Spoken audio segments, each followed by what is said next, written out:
Full Mach, Lieutenant. Calibrate the stabilizers for deep shockwave thrust, go direct on the DBA frequency module and secure the propulsion intake flak guards. Timing is crucial to catapult beyond the impulse field, cross-coordinating the anti-concept religion with the concept of atheist. The religious debris field will be treacherous while penetrating the heat layer because there's always the risk of the rotational heat forces pushing us into a cavitational speed wobble, and that could be devastating while approaching the vortex.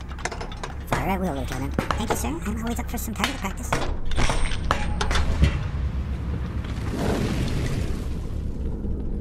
We're through, Lieutenant. You handled that like it was nothing but monkey business. There it is. We got through in time to beat the time chain reaction. Maybe just in time, as it looks to be initializing its shutdown phase with that power surge. You see, once the floating abstraction of religion is taken out, then the need for a corresponding concept becomes redundant and will slowly power down as it loses its significance. What a precedent we've captured live on 3D camera for the historical archives. That's a beautiful thing, sir. Sir, do we really have 3D cameras, sir? No, don't be silly. I just said that to make the puppet show seem more theatrical. You know, make it sound state-of-the-art, cutting edge, dramatic license, that kind of shit. And you know what, Lieutenant? The concept of atheist really wasn't serving its purpose anyway when you consider guys like this. This isn't an atheist. I mean, he can call himself one if he wants to, but it's pretty silly because he's an ignoramus more than he is anything else. A fool holding a banner that he knows is popular within the moral orgy of our day. A pathetic ignoramus that's helping to destroy Western civilization. Another ignoramus that thinks none of this needs to be taken seriously. Perhaps the reason fools like this talk so condescendingly about the idea of an atheist is because they've been talking to fools like this. But since I don't like it when fools like this act as if they're in a position to speak so condescendingly about the concept of an atheist, I'll clear that up right now, since those red pills these folks are taking do absolutely fuck all. I don't even particularly like the word atheist because the only reason the concept atheist exists is because it's an opposing standpoint on the empty concept of an invisible man in the sky. So it's quite simple, really. If people weren't walking around and talking about an invisible man in the sky, then you see we wouldn't need a concept to identify and differentiate the people that aren't talking about an invisible man in the sky. And not only that, we wouldn't have nearly the scope of the problems we have today. But some even think that being an atheist is just like another religion, and that's a really dumb thing to say, unless of course you're this guy, I suppose. So then I hear people wail, Hitler was an atheist, and look at the atrocities he carried out. Sorry to disappoint you, but all historical tracks indicate that Hitler wasn't an atheist, especially when there was so much Nazi collusion with the church and with much of it to do with mountains of loot, gold and artwork that was pillaged and plundered. Besides, many of the Nazi belt buckles even had it engraved right on them that the invisible man in the sky is on their side. Looky here. Oh, I didn't know that. They say. But that doesn't matter because Stalin was an atheist and look what he did and blah blah blah. It doesn't even matter if Stalin was, because his atrocities weren't done in the name of atheism, unlike how so much horror is done in the name of religion. And if he ever did claim to carry out his actions in the name of atheism, it still can't be seen as a direct reflection of an atheist, but a monster. You can't attribute that kind of a character profile to the base concept of atheism. The only way to expand on it is to say that an atheist would use reality as one's source for answers and frame of reference to align oneself with. You can't take the definition any further than that, really, and the rest of it is a matter of questions. And with guys like this, you can't even guarantee that. This is the whole point. An atheist still needs a philosophy. So again, you can't attribute a character profile to the base concept of atheism such that he committed atrocities in the name of atheism. It's as stupid as saying that when an atheist is doing something good for someone, he's doing it in the name of atheism. Furthermore, although the communists don't seem to have a religion, they still do in the sense that their leaders are expected to be, and generally are, worshipped and treated as an immortal deity. In some cases from brainwashing or simply out of fear. In any case, they've just swapped out the invisible man in the sky with Stalin or Mao or Kim Jong-un, where the great leader is worshipped with 100% devotion, like some form of sky fairy. No different than groveling on your knees to some pharaoh or king that demands you obey his every whim or lose your head. It's all sacrifice to a so-called greater entity, person, thing, or need that isn't even valid in the grand scheme of things. And the foregoing highlights the fact that just because someone says they're an atheist doesn't automatically provide him with answers. That's why you get fools like this. That's why we need a philosophy. But it also shows how people tend to lean to this idea that if there's no invisible man in the sky in your life, then your life has no purpose, and you have no guidance, and you're a hopeless person that is likely to carry out genocide at any given moment. At the root of it is always the motive to discredit man's ability to think on his own and have merit. Man is hopeless, and it's not for him to know, and anything good that happens only happens when the invisible man in the sky decrees it to happen. And if it weren't for the invisible man in the sky watching over you, you'd be a serial killer. And even the murderous serial killers are all still the mastery of the invisible man in the sky because he works in mysterious ways, and it's not for you to know. It's total madness. I always marvel at how there are so many that ridicule at the mention of philosophy. Don't need that shit. They say, but are comfortable with being led along by the deceptions and madness of the writings within the books of religion. In light of all the madness is why I also marvel at comments where someone remarked that he's wary of atheists. Wow, I'd be wary of the madness I just described. And I'd certainly be wary of this guy, but not because he says he's an atheist, but because he's a fucking imbecile. But what I'm more than just wary about is that so many people are willing to take a standpoint that this war we're fighting should be fought and parried from a religious perspective. That's a really spooky realization. That's why I have no time for the crowd that tends to venerate the rebel media group, because their journalists are always pimping their own little religious agenda, and I find it quite nauseating. Not only is it nauseating, the whole approach is regressively problematic. And it's problematic in a range of ways, actually. The first problem is when you're waving around Bibles, all it does is infuriate the Muslims even more. All the hobby horse Bible wavers can pretend all they want that this sky fairy stuff is harmless when it's actually not, but the Muslims take it really seriously. And the more of them there are, the more serious business it becomes, and the worse it gets. Now, I've always respected Tommy Robinson's level of determination to save his country, but I remember years ago when he first started out, he was going around to all the mosques and trying to give them Bibles to read, as if trying to issue them the correct instruction manual on the invisible man in the sky. I used to shake my head with frustration because it's so crazy to do that, because as I said, it just infuriates them more. But it also gives rise to a second distinctive problem. Namely, it grants religion legitimacy and therefore a debate platform that it doesn't deserve.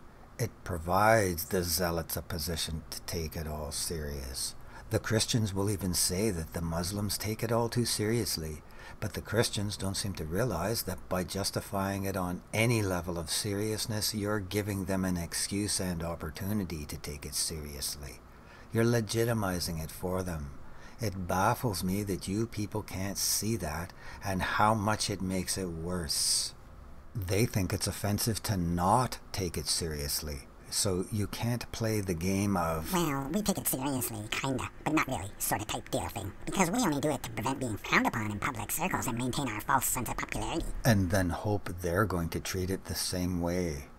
That's why I get absolutely livid when Trump lays it on real heavy with the religious garbage, because it just provides legitimacy for the entire arena of rhetoric and conflict about it. But Trump also knows in his position he won't get anywhere if he doesn't have that crowd on his side, regretfully. But I wish he would just leave it at that and not ramp it up. I don't even think he's particularly religious, I just think he plays along. I know he likes Christmas, but he probably likes it for the celebration that it was before it was stolen from the pagans. And anyone whose favorite book, or says their favorite book, is The Fountainhead can't really be religious, or they're lying about the book, and the book means bugger all to them. And a third problem with it all is again the big ugly fact that it's the doctrines of religion that are largely causing the regressive path of humanity. The general altruistic doctrines of religion, period. Islam just happens to be the worst among the religions because it introduces a whole new range of damaging customs and behaviors to our society, but the altruism is still rooted in there. And because there's no proper philosophical guidance in our society today, there is nothing objectively opposing and combating the problems we face. That's why so many want to fight the religion with religion. They have no other solutions. And that's also why many think the decline of society is because of the loss of religion, and that's just not true. The decline of society is due to not having an objective philosophy in the first place, not a fully formulated one anyway, and the consequential results of that are for philosophies of poison, like altruism, to take its place and take hold. We can't escape the fact that we need a philosophy. It's just a matter of what one chooses that philosophy to be, whether consciously or subconsciously. I know there are many that don't like or want to believe that, but it's true. This is why sometimes many among the non-religious groups, like my brothers for example, make me so angry, because they're way too swift to fall for that religious malarkey. Okay, but what then? No answer. And if pushed further on the issue, there's nothing forthcoming but sneers of hatred. But religion is divisive from square one, and that's a really shitty way to start. All one has to do is visit a brief segment in the really old documentary called Death in Gaza, where there are two young boys being interviewed, and they're talking about how the Jews don't even know how to pray right because they just bob their heads and so forth. But they know the right motions because the Islamic version of the invisible man in the sky is, of course, the best. So you can talk all you want about bulldozers and land occupation and kids throwing stones at Israeli bulldozers or kids running from rubber bullets or real bullets. But so long as you teach this at the root, you will eventually cultivate this in one way, shape, or form. Teach this at the root, and eventually you get this. It's divisive from square one, and the more you teach this as being a compulsory part of education and life, the more you will get this. And it's such a big reason as to why the mess never ends. And that's why in today's day and age, idiots like this say idiotic things like this. I was very, very clear throughout my speech and throughout my time as leader that I believe that leaders in this country need to stand up and defend people's rights. And what we've seen from this Prime Minister over the past months has been a campaign of fear, politics of division and fear, targeting the very real anxieties that Canadians feel around security, given events of the past year, against a particular minority that is vulnerable in this. And for me, it is my responsibility to call out the Prime Minister for what I feel is conduct unbecoming of a Canadian Prime Minister who should be much more focused on pulling people together than highlighting division and fear. So, I mean, we're all told to keep religion out of discussions, and it seems that all leaders have brought religion straight into the House of Commons. Is that okay? Every Wednesday in the House of Commons, we ask God for strength and courage in order to fulfill our mandate.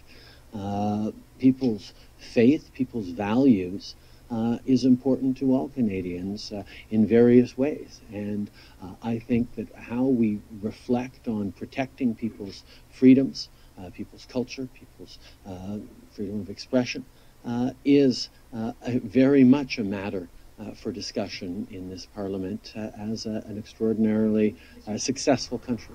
Amidst the garbage that came out of Trudeau's mouth, right near the end he spits out a remark about protecting cultures. Ah yes, protecting cultures, with the exception of Western culture, that is. As we are quite aware, the slime puddle thinks the identity of Western culture means accepting every other culture or degenerate faith to come and rape, molest, and violate what's left of what you would call our culture. So Western culture just means an orgy of whatever you fancy. That's why when he says freedom of expression right after, it's a direct clash. Especially now with M103. M103 is for these freaks. The ringing echoes of stupidity are really amplified when we see goons ranting against freedom of expression with microphones in their hand.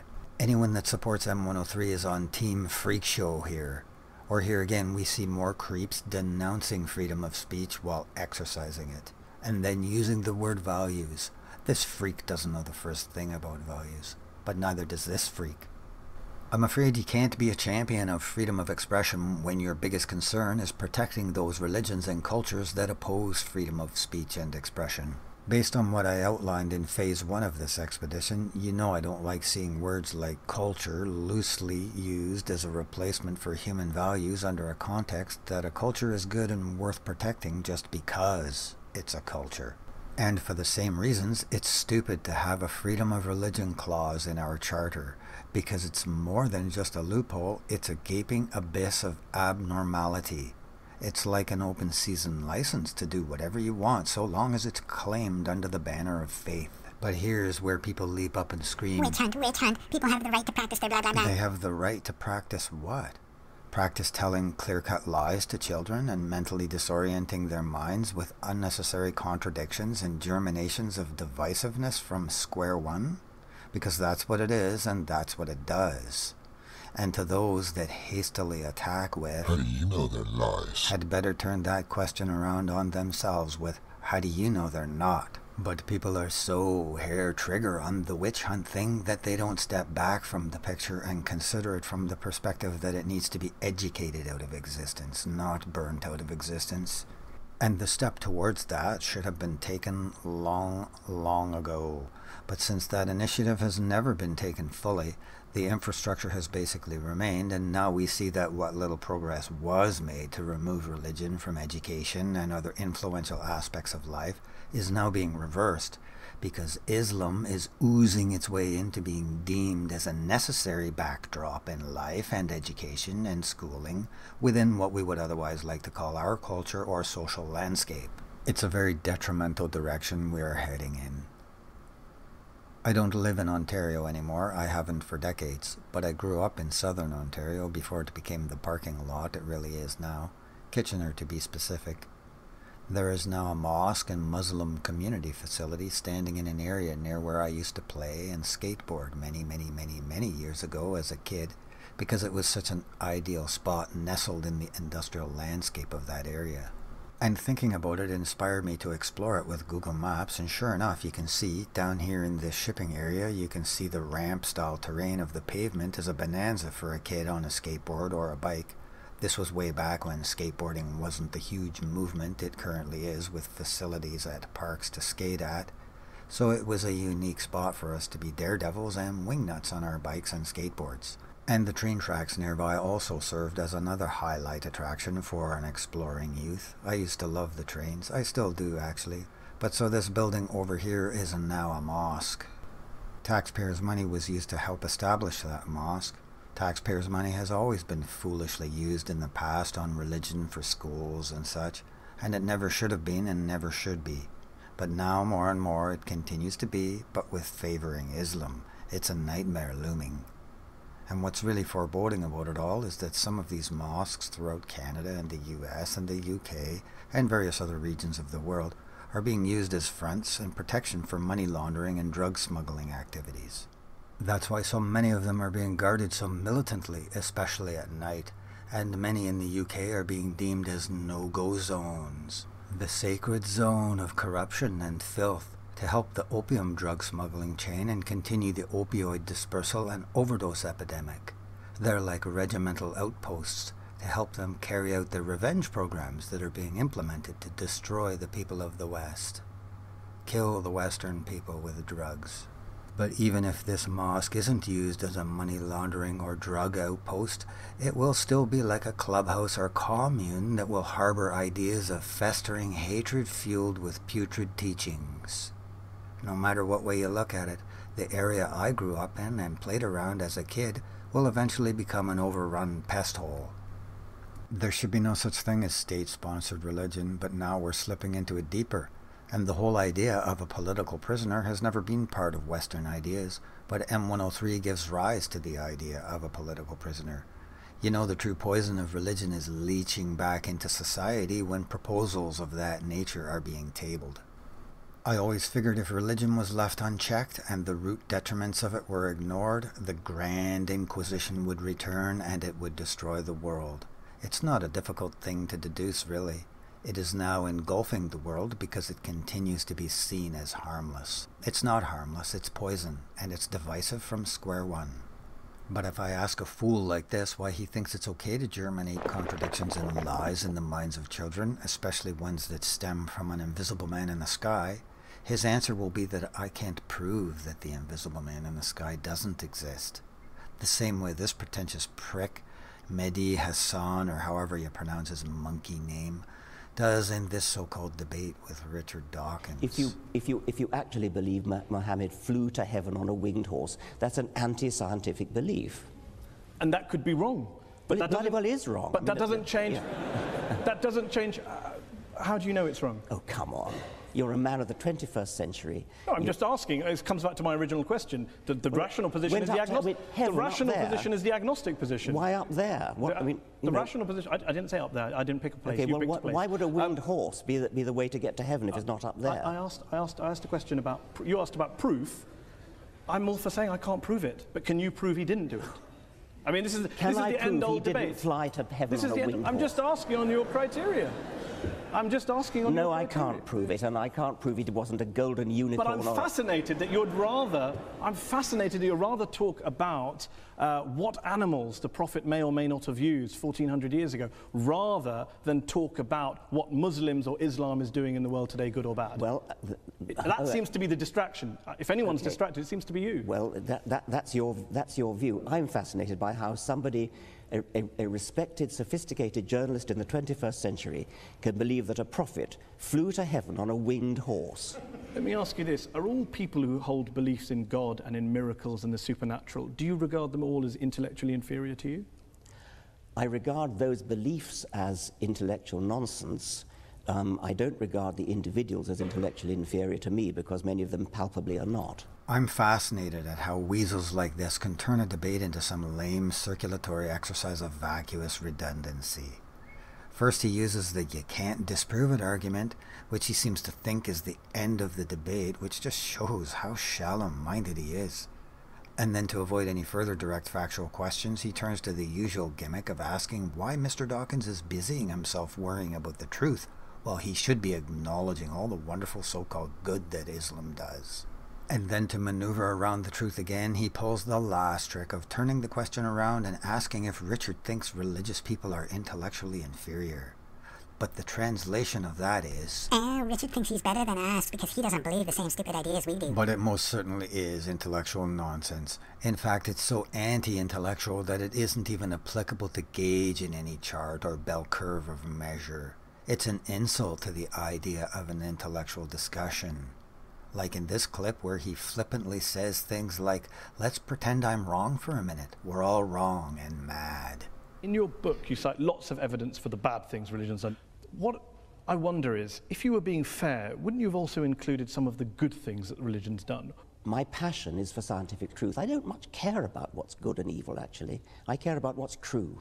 I mean, do you actually believe in your Muslim faith? Do you believe that Muhammad split the moon in two? Do you believe that Muhammad flew to heaven on a winged horse, for example? I'd pay you the compliment of assuming that you don't. No, I do. I believe in miracles. You believe that? Yes.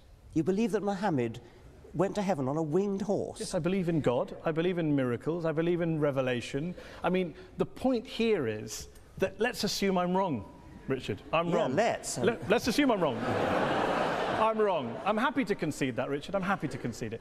I'm wrong. All religions are wrong. God does not exist. We're all mad. The issue is we exist. We've existed for a while. I think even Christopher Hitchens said, and you've said in your writings, we're not going anywhere. So my question to you is, why not acknowledge, for example, the good things that religion has done? Do you accept that religion has done good things, despite all of our mad beliefs and our miracles? I accept that individual religious people have done an enormous number of good things. Not driven by religion? Well, I mean, who knows? You're very mean-spirited. You won't give any credit at all to them. I find the flippancy and the laughter about the pretending we're wrong and we're all mad with our miracles quite alarming. And then again comes the ever so worn out question of why can't you acknowledge what good religion does in the name of religion? The monkey even says it's mean-spirited to not give religion credit. I'll tell you what, monkey, it's mean-spirited to say that man can't accomplish things on his own without some omnipotent force watching over him to make sure that he does it. And I'll touch on my earlier point by saying I've done lots of good things for people, but never once claimed to do it in the name of atheism. And then at one point he tries to put Dawkins on the spot by addressing a passage that Dawkins wrote in his book that touches on religion as mental child abuse. Let's finish this section with one last related subject on this question, a personal question from me. You talk about how to teach children that there is one God, or that God created the world in 6 days, that is child abuse. To even teach your children religion is child abuse. So, I have a daughter. I teach her about Islam and the horse. Am I guilty of child abuse? Do you teach her the world was created in 6 days? No, because Islam doesn't teach that, Richard. I'm delighted to hear that. I ask again, am I guilty of child abuse for teaching my child stories from the Quran? No, yes you're or no? not. No. Good to know. Yeah. I find it highly disturbing that there are circumstances that even provide the context where he's even asking that question about himself. From a psychological standpoint, the only reason the question is being asked is because the initial information is questionable to begin with. But there's also a gaping difference between questionable data that has been gathered by a certain amount of reason with some hypothesis, and information that's just outright questionable because it's ridiculously fucking stupid. The monkey just wanted to call Dawkins out on it because he's got the big crowd of people there that he knows will go boo if they hear Dawkins say yes to that question. And when I see Dawkins respond by saying no, I realize that he sees the game that's being played and he just lets it slide. Because he knows he meant what he said in the book, and he's just exhausted with the ignorance. I like to call it the Dawkins exhaustion. He's just fed up with the intentional ignorance. And so am I. The question needs to be asked of him as to what right he has to teach crazy things to his daughter that he knows he can't prove, such that it leads to him asking others if they think he's guilty of child abuse. Think about that. And the theater is filled with laughter about all this willingness to be in an intellectual vacuum. I don't think it's funny, and the question really is, how can it not be mental abuse? That's the real question. How can you possibly justify it? You can't, because it's only done for the sake of vanity and popularity contests. It is mental abuse. I'll tell you it is, you fucking freak. Teaching your children about splitting moons and flying horses and the rest of the rubbish that comes with your fucking poison is mental abuse of children. And then I hear the classic excuse. When they get older, they can make up their own mind. Oh, I see. And in the meantime, when their brain is in the development stage where it's vital it has correct information, you see fit to feed them a bunch of bullshit that you openly say you can't prove. But since you can arrogantly say it can't be disproved, it's okay to distort their mind. If you can't see that you're on the sick side of that argument, then you're one fucked up individual. Add our level of technology to all this mental distortion and madness, and you have doom.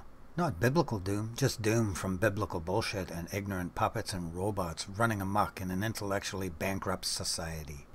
And it's child abuse because children are supposed to be able to trust their parents. They think things are the truth because mommy and daddy say so, and that's all that matters to them. They don't rely on facts at that age. They don't care about that because they put their trust in their parents. And the reason for that is because they're supposed to be able to trust them. Imagine that.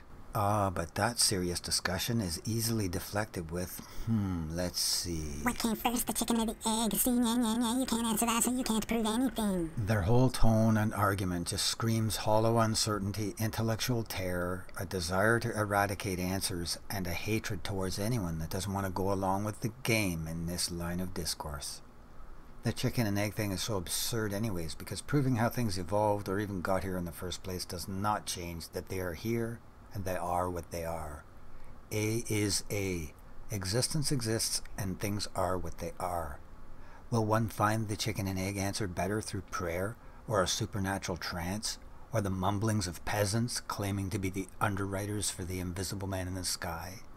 Hardly. Eureka.